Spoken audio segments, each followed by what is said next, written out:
Estamos con el padre Fernando Barredo, él es el decano de la Facultad de Filosofía y Teología de la Pontificia Universidad Católica.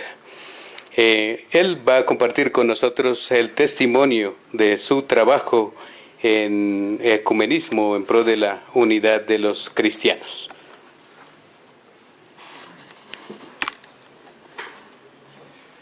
Bueno, en este trabajo creo que habría que considerar... Con el padre Fernando Barredo, él es el...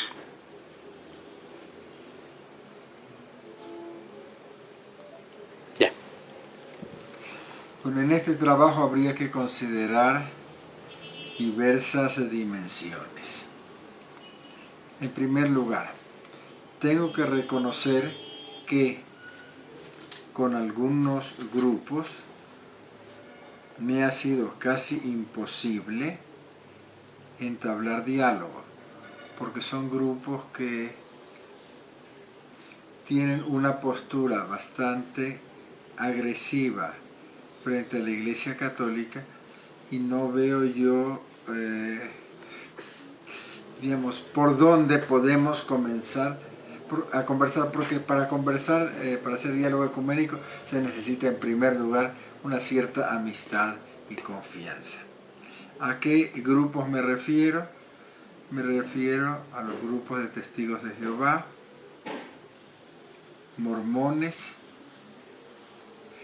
de algunas sectas, ahí tengo que llamarlos sectas, bastante anticatólicas.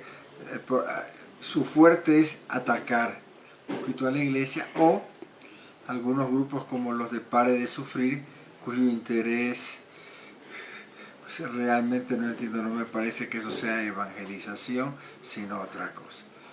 Dejando a un lado esos grupos con los que es difícil o he encontrado imposible dialogar, digo, hay en los otros grupos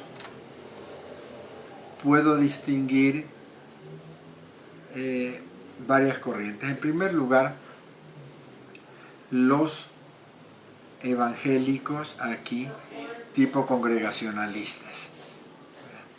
En segundo lugar, las iglesias evangélicas más constituidas, especialmente la iglesia luterana y la iglesia presbiteriana, pongamos la iglesia anglicana también entre ellas. En tercer lugar estarían las iglesias ortodoxas. Voy a distinguir con el primer grupo, el de las comunidades congregacionalistas, que generalmente son carismáticas o pentecostales. Primero, con los individuos es posible pues, entablar amistad y poder conversar con ellos, o más bien compartir con ellos nuestra experiencia, nuestra vida en la iglesia. Algo que me ha llamado la atención, no me lo suponía, es que casi cada comunidad tiene como una distinta orientación teológico-espiritual. Por ejemplo, alguno yo le decía, supongo que ustedes tienen la teología calvinista, y nos decían, no, nosotros tenemos la teología wesleyana, la moral arminiana, el rito carismático pentecostal, somos bautistas en lo del bautismo, y algunos me decían dispensacionalistas en otra cosa. Es decir, me doy cuenta que ahí uno puede entablar amistad, pero la orientación teológica de cada iglesia, de cada pastor, es diferente. Por lo tanto, es difícil hablar sobre una teoría teológica con ellos, sino más bien hay que ver cómo es la vida de ellos y hablar de nuestra experiencia de vida cristiana y de nuestra espiritualidad. Luego están las iglesias constituidas más, por ejemplo, anglicana, aquí episcopal o luterana. Pues ahí el diálogo es realmente interesante porque vemos que coincidimos en casi todos los puntos.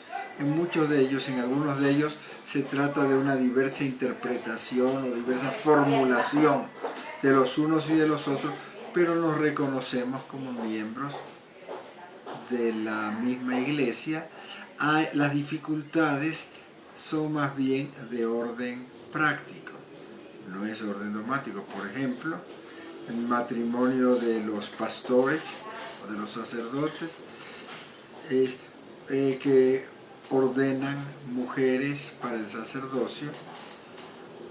No se trata aquí de distinta interpretación de la Biblia, sino de distinto modo de llevar la vida cristiana. Podemos entendernos y conversar sobre eso. Nuestros esquemas teológicos son muy similares. Y luego está el otro grupo, el de las iglesias ortodoxas, en que ahí sí admiramos todo el desarrollo espiritual y teológico de ellos y nos reconocemos, yo diría, ya estamos prácticamente unidos. Sí. Es porque incluso las diferencias que teníamos en el modo de vivir el cristianismo, es decir, ellos mucho más descentralizados y nosotros más centralizados, pues ahora con el correr de la historia estamos llegando a ponernos de acuerdo y saber que la iglesia necesita una cierta descentralización. Admiramos sus formulaciones teológicas, las encontramos realmente bellas y las compartimos. O sea, ahí se trata de un compartir más abiertamente nuestras experiencias religiosas. Y en concreto yo espero que el año próximo ya pueda darse un paso adelante en la comunión con las iglesias ortodoxas y pongamos a declarar que estamos en comunión y podemos comulgar los unos en las iglesias de la otra tradición, porque nos reconocemos unidos en la fe y unidos en la caridad. Con las iglesias, en concreto con las iglesias luteranas, ha salido últimamente un documento muy bonito que creo que es de la confrontación al diálogo, que señala que en realidad participamos de la misma fe, estamos de alguna manera en comunión, pero tenemos que ir dando los pasos para que esa comunión se exprese mejor.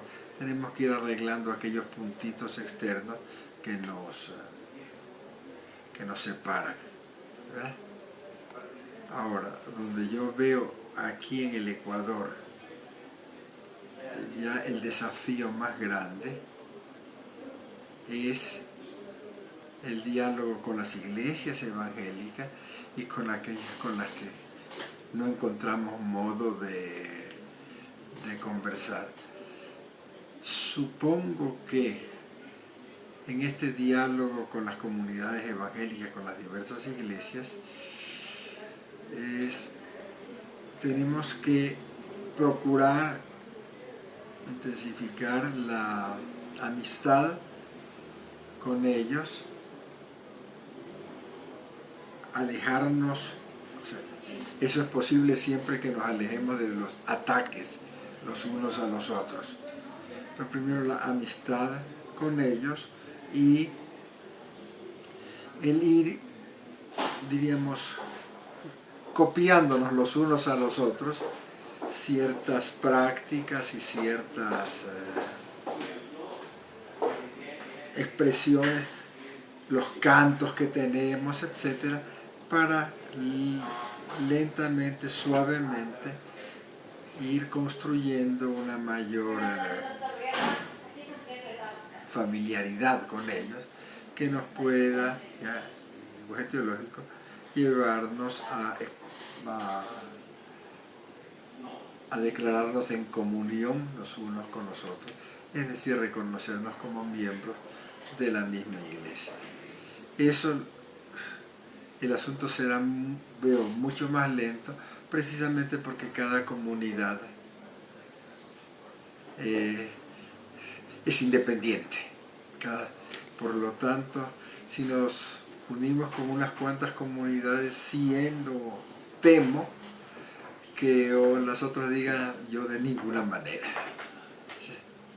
Ese es el problema con estas comunidades. Con las otras, con la que dije primero, con las iglesias evangélicas constituidas y especialmente con las iglesias ortodoxas, veo el camino mucho más fácil, mucho más adelantado.